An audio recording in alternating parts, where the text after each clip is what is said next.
Hi there. At the recent China-Africa summit, President Emerson Mnangagwa was asked about his intentions after his term expires in 2030. Your Excellency, there have been reports, people writing stories and so on, saying you are trying to seek for a third term. Is that even crossing your mind? Well, I'm very happy that Zimbabweans are very imaginative. They can imagine about anything, which shows there's democracy in the country. You see? But we in the ZANU-PF are very democratic and we obey the constitution. There is not an iota of evidence where ZANU-PF or I as president has ever expressed the violation of our constitution. But to allow people to dream properly or widely, they will still wake up and find things are working and the constitution has changed. So what does retirement mean for a man like Emerson Mnangagwa? For a start, Emerson Mnangagwa can retire to his farm in Kwekwe. The second option is to go back to his rural village in Zvishavane. Or the third alternative, he can retire to a friendly country, say some Asian country like Malaysia. But then the question that has to be asked is, why is Emerson Mnangagwa suggesting that he is going to retire at the end of his term? I would want to believe, like most optimists, that the president is genuine in his statements.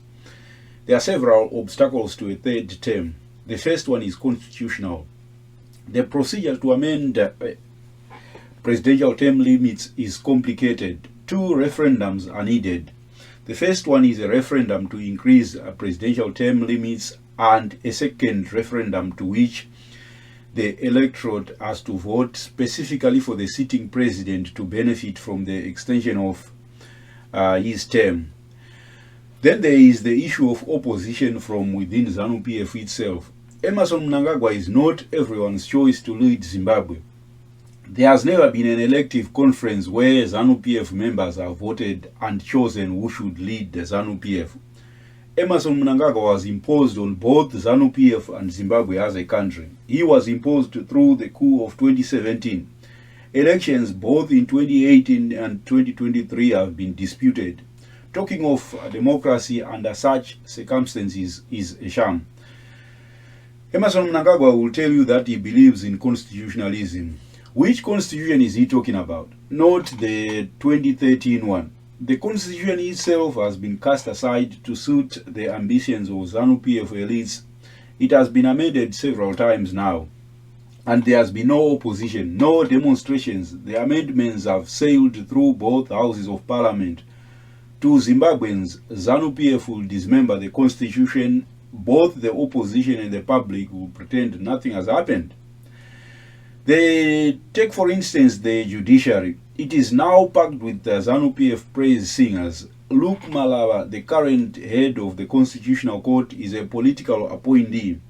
In 2018, the opposition claimed it won the elections. To most observers, there was evidence to overturn the results. The Constitutional Court led by Malava dismissed the opposition's case. The courts in Zimbabwe are compromised, and some even say they are captured and will side with ZANU-PF on any dispute. What Emerson Mnangagwa is saying in public is just empty talk.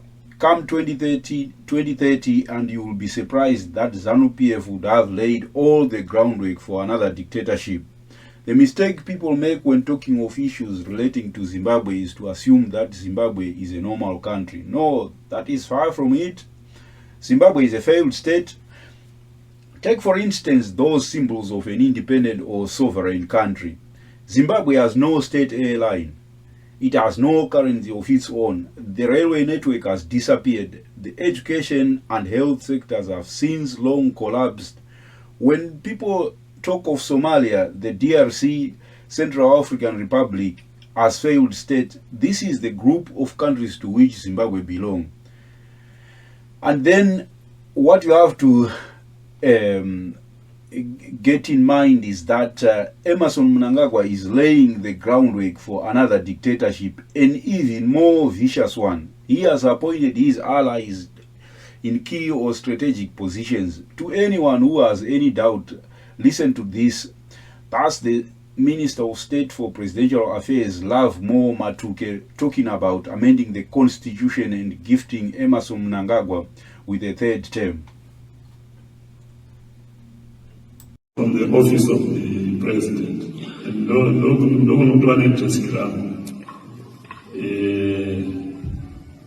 let me try to put my speech aside. They say, I've heard people talking about the constitution.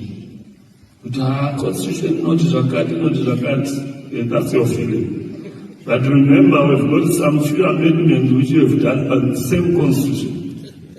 And this constitution is not cast on stone. If we are able to change the constitution to suit what we want to do, without any apologies. So,